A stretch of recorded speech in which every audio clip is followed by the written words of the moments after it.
cuidados com a saúde, o Brasil vive outra epidemia preocupante, a da ansiedade. Conforme levantamento da Organização Mundial da Saúde, quase 10% da população brasileira é ansiosa.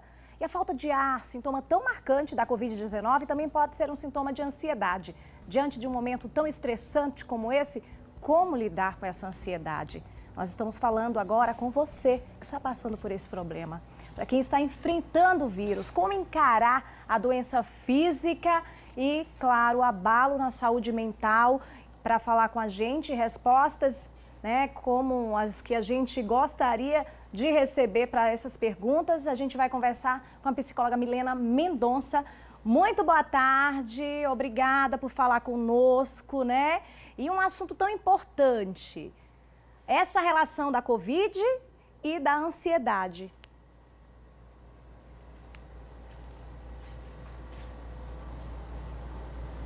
A gente está conversando com vocês, né?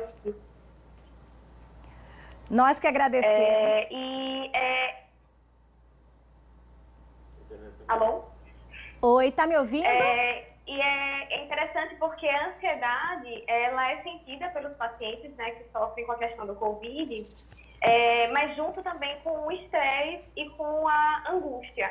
Sim. E a gente, de certa forma, acaba atrapalhando um pouco, né, o que seria a ansiedade, o que seria o estresse, o que seria a angústia nesse sentido. Inicialmente, o paciente ele sente o estresse, né, quando ele descobre que o diagnóstico de Covid. Então, o que ele sente inicialmente é o estresse. Sim. O estresse porque ele está vivendo aquela situação, né, e isso é saudável, é um processo saudável, ele deve realmente sentir. E aí ele vai, durante esse processo de adoecimento, sentindo essa questão do estresse. Em seguida, né, após ele se recuperar, é que ele vai começar a pensar nessa questão do futuro, né, se ele vai se recuperar, se ele vai ficar bem, se as pessoas com que ele teve, né, contato também ficarão bem, é que ele vai começar a sentir essa questão da ansiedade. Sim. E ao pensar, depois de tudo que ele viveu, o que aconteceu com ele, né, em especial os casos mais graves ou quem perdeu algum ente querido em decorrência dessa doença, vai sentir essa questão da angústia mais forte também, né? Sim.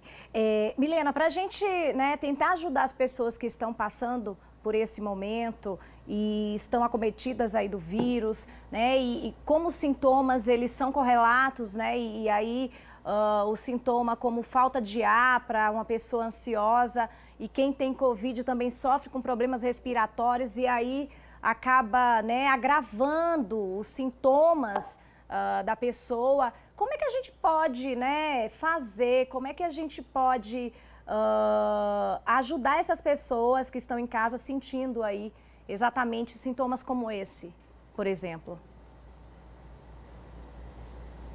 A primeira coisa que ela tem que tentar fazer é tentar se acalmar, né? Através de uma respiração, da meditação, da psicoterapia, tentar entender um pouquinho esse processo dela, do porquê que ela está com aqueles sintomas, porquê que ela sente que o paciente ansioso, ele sente isso de maneira real, para ele é real aquela Sim. falta de ar, né? Por mais que não seja físico, mas é uma sensação real dele. Então, primeiro ele tentar se acalmar, eu dou até uma dica para os meus pacientes ansiosos, que é tentar se concentrar em outras partes do corpo deles, né, do funcionamento de outras partes do corpo deles. Então, de repente, se concentrar no pé, em ficar mexendo no pé ou mexendo na mão. E aí, se ele se acalma, se ele volta para a respiração normal, é sinal que essa falta de ar que ele está sentindo Sim. é psicológica e não é física, não é orgânica.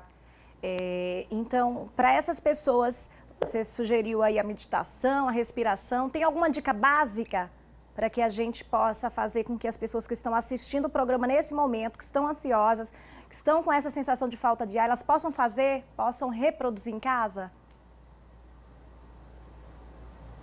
Assim, inicialmente, é importante a gente entender que o processo de ansiedade numa situação epidêmica e pandêmica como essa é completamente normal. Né? Na verdade, é esperado que o paciente ele sinta esse tipo de ansiedade, né? É saudável, na verdade, que a gente sinta ansiedade, porque o ser humano, infelizmente, nessa situação, inconscientemente, a gente tem uma tendência a acreditar que somos imortais. E isso faz com que a gente fique desprotegido, né? Que a gente se arrisque. Então, é importante a gente sentir ansiedade. Mas a ansiedade, ela tem que ser sentida de uma maneira mais leve, manejável, tranquila.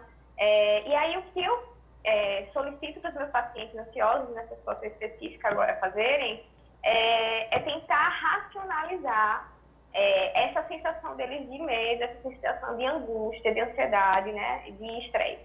Então, assim, racionalizar. Por que eu estou sentindo isso, né? Realmente faz sentido? Eu estou realmente fazendo todos os protocolos corretos para não me infectar? E aí, ele pensando desse jeito, ele consegue se acalmar, né? Consegue respirar, se focar em outras situações, e aí ele consegue realmente ficar melhor com relação a isso. Se ele não consegue, se ele está realmente excessivamente ansioso, eu sugiro que ele procure uma psicoterapia. Sim, que vai ajudar bastante nesse momento, né? E vamos falar também sobre o pensamento positivo. O pensamento positivo, ele pode ser importante nessa luta contra a doença? Sim, mas o pensamento positivo no sentido de autocontrole, né? Sim. E autocontrole, sim.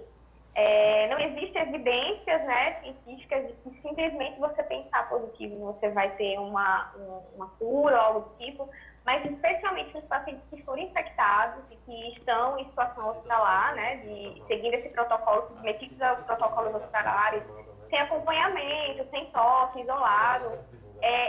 Esse pensamento otimista, esse pensamento positivo, ele é essencial para a evolução positiva do quadro dele. Sim. Né? Então, sim, o pensamento positivo, otimista, né, de que vai dar tudo certo, que eu vou conseguir, que eu vou ficar bem, ele é essencial, sim, para a gente conseguir ter autocontrole e sair de uma situação difícil como essa. Sem dúvida. E o que é que uma pessoa pode fazer por quem está passando por um momento como esse? É importante criar aí uma rede de apoio? Como é que a gente pode ajudar aí as pessoas que a gente ama e que estão sofrendo com isso? A primeira coisa é você ter a consciência de que você está fazendo tudo certo, né? Respeitando os protocolos, né? Que a OMS sugere a gente, então, lavando as mãos, né? Usando álcool em gel, se isolando, usando as máscaras, então assim, higienizando os alimentos. Então assim, a primeira coisa é você ter a consciência de que você está fazendo tudo certo. Você tendo essa consciência de que você está fazendo tudo certo, em seguida você tem que pensar, eu estou fazendo tudo certo, então é mais fácil para você conseguir se controlar, racionalizar, e também é mais difícil de você conseguir se contaminar, né? E aí você pensa, não, eu estou fazendo tudo certo, então agora o que eu tenho que fazer é realmente me controlar, né? Tentar pensar positivo, Sim. Tentar relaxar, buscar, sim, ajuda de amigos, né, familiares, através... Hoje em dia a gente se aproxima tanto, né, conectado como a gente agora aqui conversando, né, através da internet. E sempre mesmo, se você não sentir que você não está dando conta, procurar um profissional psicólogo para estar te ajudando nisso. E hoje em dia, com a terapia online, né, está muito mais fácil também, de apoio e ajuda. Sim, quero agradecer pela participação em nosso programa. Muito obrigada, é importante abordar esse assunto, né? Nós estamos aqui para levar informação para o público e foram excelentes as suas explanações. Obrigada. E olha aí, gente.